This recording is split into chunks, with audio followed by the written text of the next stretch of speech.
দুই পাইলট বিমান চালাচ্ছিল।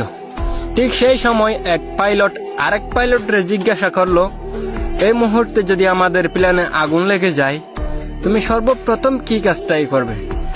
তখন দ্বিতীয় পাইলটটা উত্তর দেয়, আমি একটা কাজই করব, সর্বপ্রথম আমার বিমানটা যেন আমার দেশের খাড়ো কলিজায় যায় না লাগে, আমি বিমানটাই সমুদ্র পর্যন্ত নিয়ে যাব।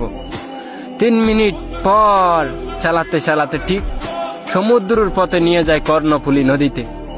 আরে নিজের জীবন চইলা গেল, কিন্তু দেশের মানুষকে যাইতে দিল না।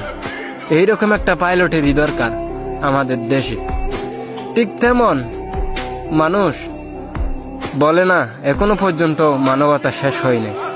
মানবতা যদি না থাকতো এই পাইলটটা এই কাজটাই করতো না।